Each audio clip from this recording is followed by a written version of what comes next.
Okay, let's say they offer you the job. You take the job after some salary negotiation, of course, which we will definitely do a video on that later on. How does one play the corporate politic game in their favor? Well, before you did say once they accept the job, I did want to say at the last thing of the interview, you want to make sure that you get everyone's email who you're talking to and have a follow-up email saying, thank you so much for meeting with me.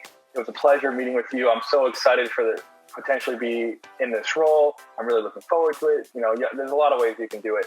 And I usually say within the 24 hours after the interview, so that you're fresh in their mind. And that could be a difference of someone not giving a follow-up email. So, and it's really important. It shows that you care. So anyways.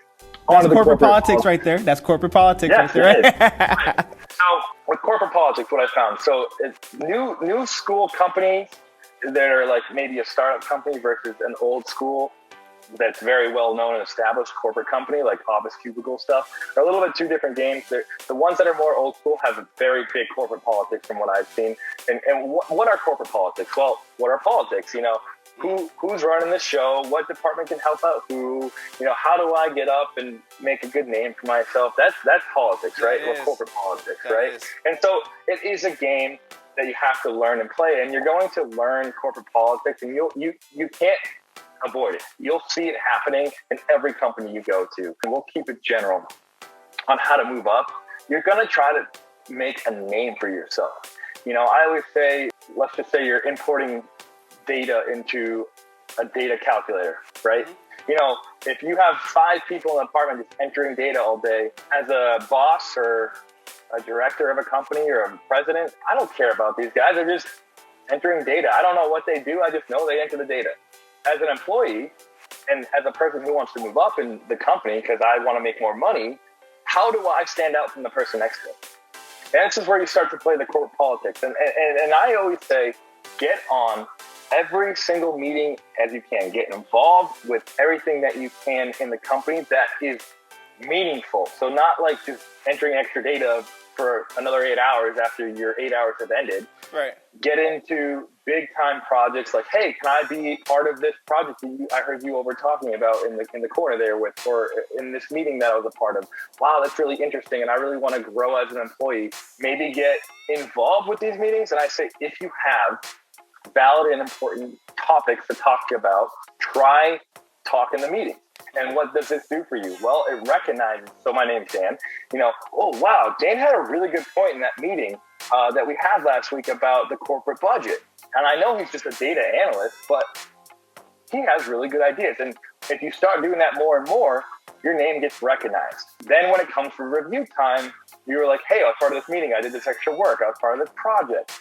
And that's going to make me look better than the guy next to me just entering data all day. I'm part of these extra projects, and maybe you want to start leading projects. And when it comes on, most companies do reviews every year, like a yearly review.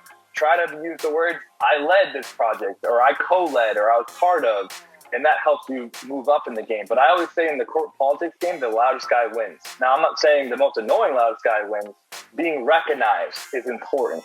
And then there's corporate politics, limbo Django, whatever you want to call it, the term. But like saying, wow, Bill, that's a really great idea. As bad as the idea was, Bill, that's a great idea. You know what? Actually, to add to your idea, this might help as well. And he might be like, wow, Dan, that's a great idea. And now we have this relationship. And moving to the next thing, building relationships is so big. Try to talk to as many people as you can into the department, our department. If you can start making friends with managers and directors, that helps you out too, because it's, again, just getting recognized. If you are on a meeting with a director and he's mentioning he likes, well, I did this the other day. This guy likes dirt bikes, and I personally just got a dirt bike. I'm like, hey, you got a dirt bike? I just got a dirt bike. And now we're talking on the email. He's sending me links to dirt bike races, and we have that thing in common. He's the director of another department, and that's going to help our relationship build. And again, just one more thing for recognition. So recognition is key. Being the nicest guy, genuinely the nicest guy you can, if you can. Sometimes you have to be fake, but that's just the game. And whether you care or you don't care about whatever the situation is, just being a positive person. Don't be negative. Show really good ideas. Get involved in as many things as you can. That's important. You want to be in valuable quality work, not the day-to-day, like pigeonholed stuff. stuff that makes your name worth value, and then you can start climbing the ranks. That's awesome, man. Hey, you know what, Dan? Thank you again for coming on today, and thank you guys for watching. If you like the content we're throwing up, don't forget to drop us a like, hit the subscribe and the bell notification. And I am going to have Dan back to talk about salary negotiations and more interview questions on how to ace them so you can play that corporate politic game in your favor. Thanks again for watching. Until next time.